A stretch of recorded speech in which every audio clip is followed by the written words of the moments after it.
Entre esas especies estaban el tigre dientes de sable y los perezosos gigantes, que pesaban 8 toneladas y alcanzaban una enorme altura de 6 metros.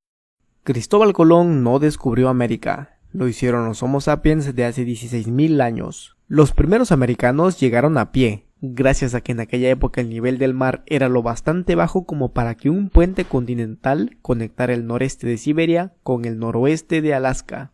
Sin duda alguna, el viaje por el estrecho de Bering no fue nada fácil. Para emprenderlo, el Homo sapiens tuvo que aprender a soportar las extremas condiciones árticas del norte de Siberia, una región en la que el sol nunca sale en invierno y en la que la temperatura puede descender hasta los menos 50 grados centígrados. Ninguna especie humana había conseguido penetrar en lugares como el norte de Siberia, ni siquiera los neandertales, que estaban muy bien adaptados al frío, pero nuestra especie, cuyo cuerpo estaba adaptado a vivir en la sabana más que en regiones de nieve y hielo, tuvo ideas ingeniosas para conseguir esta maravillosa hazaña.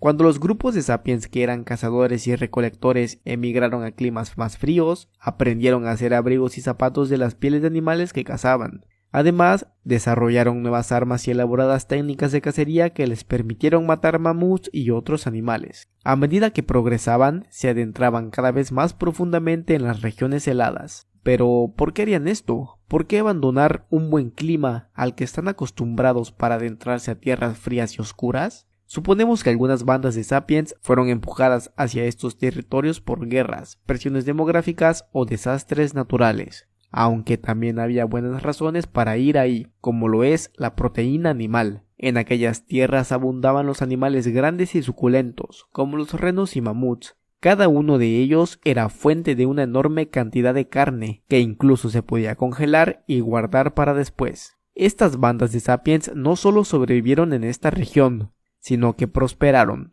A medida que pasaba el tiempo, las bandas se extendieron por todas partes, persiguiendo mamuts, mastodontes, rinocerontes y renos. Hacia el año 14.000 a.C., la cacería llevó a algunos de ellos desde el norte de Siberia hasta Alaska. Por supuesto que ellos no sabían que estaban en un nuevo continente, simplemente era una extensión de su territorio.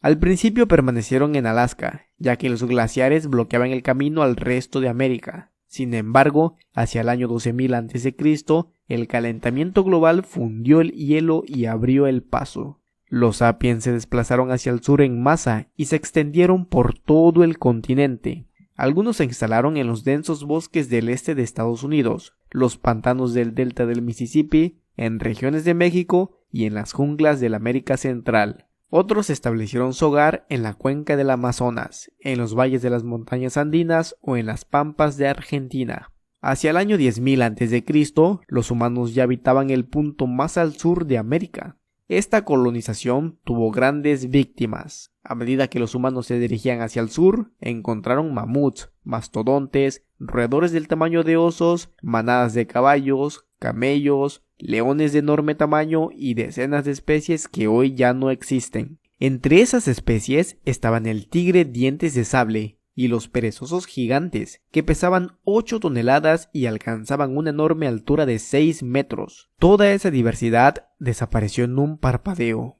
2000 años después de la llegada del hombre, la mayoría de las especies se habían extinguido. Según estimaciones actuales, en este pequeño intervalo de tiempo, Norteamérica perdió 34 de sus 47 géneros de mamíferos grandes, y Sudamérica perdió 50 de un total de 60. Los tigres dientes de sable, después de su reinado de 30 millones de años, desaparecieron. Lo mismo sucedió con los perezosos terrestres gigantes, los enormes leones, los caballos americanos nativos, los camellos americanos nativos, los roedores gigantes y los mamuts. Y atrás de ellos le siguen otras miles de especies de mamíferos de menor tamaño. ¿Y cómo se sabe que el humano fue el culpable de estas extinciones? Los análisis de las pruebas fósiles más recientes que se han encontrado arrojan siempre el mismo resultado. Las pelotas de excremento más frescas y los huesos más recientes se remontan al periodo en el que los humanos conquistaron América, es decir, entre el 12.000 y 9.000 a.C.